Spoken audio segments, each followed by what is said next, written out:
Coffee. It feels like a lifeline for so many of us. That first sip in the morning can feel like magic.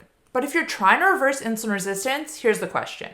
Is your coffee helping you, or is it secretly making things worse? And the answer is a little bit complicated. On one hand, research shows that coffee can improve insulin sensitivity and even lower your risk of type 2 diabetes. And that sounds amazing. But on the other hand, too much coffee, or even just drinking it in the wrong way, can elevate cortisol. It can raise your blood sugar and mess with your sleep, which can all make insulin resistance worse. So today I'm going to break things down once and for all. We're going to look into the science, the pros, the cons, and then I'll give you practical tips for how to drink coffee in a way that supports reversing insulin resistance. Because coffee doesn't have to be the villain, but it can be if you're not careful. If you're new here, my name's Kait, and I'm a nutritionist who helps people to reverse insulin resistance, PCOS, and diabetes naturally. And I have a cat who wants a lot of attention. Come back up here. I've worked with hundreds of clients to lower their insulin, balance their blood sugar, and help increase their energy. And I share what works here on this channel. All right, so let's start with the good news because I don't want you panicking and throwing your coffee out, at least not right now. Coffee actually has a ton of beneficial compounds. Chlorogenic acids and polyphenols, which are plant compounds found naturally in coffee beans. And research shows they can improve glucose metabolism and insulin sensitivity. But what does that mean in plain English? Basically, it means that your body can handle sugar better. They improve how well insulin works at shuttling glucose into your cells. And here's something really interesting. Large population studies have shown that people who regularly drink coffee have a lower risk of developing type 2 diabetes. In some studies, it's up to a 30% reduced risk compared to non-coffee drinkers. That is not a small number. So coffee does have a bit of a protective effect when it comes to blood sugar control. And that's why I don't tell my clients, oh, you're insulin resistant, you can never drink coffee ever again. Because it can actually be beneficial. It can be a tool in your toolbox. But, and there's always a but, that doesn't mean more is necessarily better. 1 or 2 cups a day? That's probably great. 6 giant lattes full of syrup? Not so much. But here's where we run into real trouble. When it comes to cortisol. Cortisol is your body's main stress hormone. It naturally spikes in the morning. That's what wakes you up and gets you moving. Think of it like your body's built-in alarm clock. But if you add caffeine right on top of that natural cortisol spike, you end up pushing cortisol even higher. And here's why that matters. Cortisol can actually raise blood sugar as well. That's part of its job. It tells your body, hey, we might need energy. Release some glucose into the bloodstream. And that's fine occasionally, like in a real emergency. But if it's happening every single day from coffee, not so much. That extra sugar that's floating around can make insulin resistance worse. So practically, this means that timing matters, and it matters a lot. Instead of rolling out of bed and immediately grabbing a coffee, wait 60 to 90 minutes. That way your natural cortisol has a chance to peak and come back down. And when you do drink coffee, it's less of a stress on your system. The energy spike is going to feel a little bit less sharp, if that makes sense. It's going to be more smooth and consistent. If you've ever had that experience where you drink coffee first thing in the morning and feel jittery, shaky, or crash hard mid-morning, that's cortisol and blood sugar doing their thing. It doesn't necessarily mean that coffee's bad for you. You just have to adjust how you're drinking it.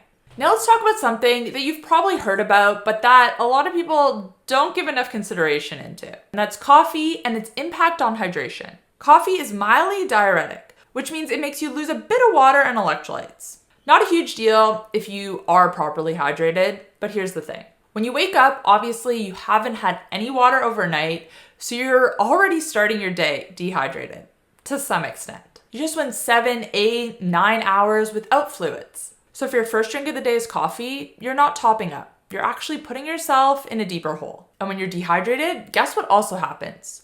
Your cortisol goes up even more. Blood sugar regulation gets worse. You feel more tired and more stressed. It's like a triple hit. And that's why I always say hydrate before you caffeinate. Have a big glass of water first, ideally with electrolytes.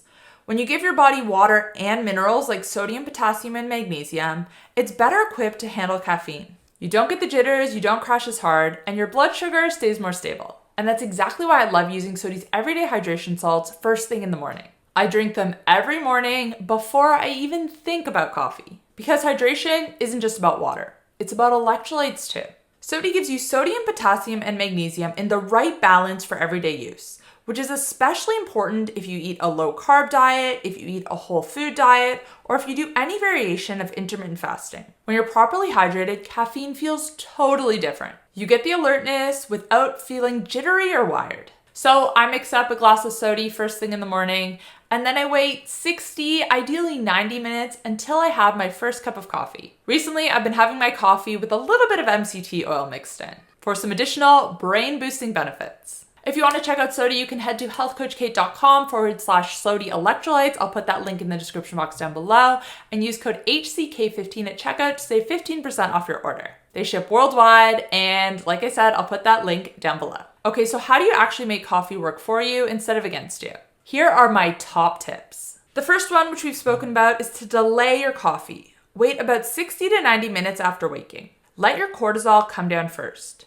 The second thing you can do is to hydrate first. Drink water and ideally electrolytes before your coffee. Don't start your day already behind. The third thing you can do is limit the amount. Stick to 1 or 2 cups per day. More than that, and you risk elevated cortisol all day and poor sleep at night. Now, I will say that the amount does vary a little bit because some people are more sensitive to caffeine than others. This comes down to genetics, but basically some people are able to metabolize it faster, so it gets out of their system faster. And this means these people can have more of it, or they can have it later in the day and not have negative effects on their sleep. So this does come down to the individual and might take a little bit of trial and error to figure out what works for you. The next thing you can do is to keep it clean. Sometimes the problem isn't coffee itself. It's what most people put in it. Skip the sugar, flavored syrups, and high-carb creamers.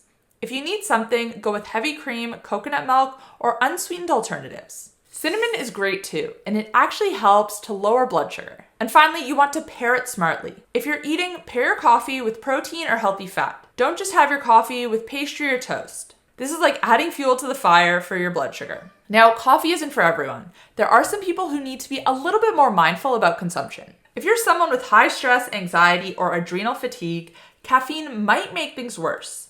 Same goes if you're struggling with sleep. Caffeine after noon can lower your sleep quality, and poor sleep is one of the fastest ways to worsen insulin resistance. But again, there's a genetic component here. So play around and figure out what works for you. Some people can drink coffee in the evening and sleep like a baby. But for other people, if they have coffee at 1 p.m., it's game over. So here's the bottom line. Coffee can be a beneficial tool for improving insulin sensitivity. It can support blood sugar control and even reduce your risk of type 2 diabetes.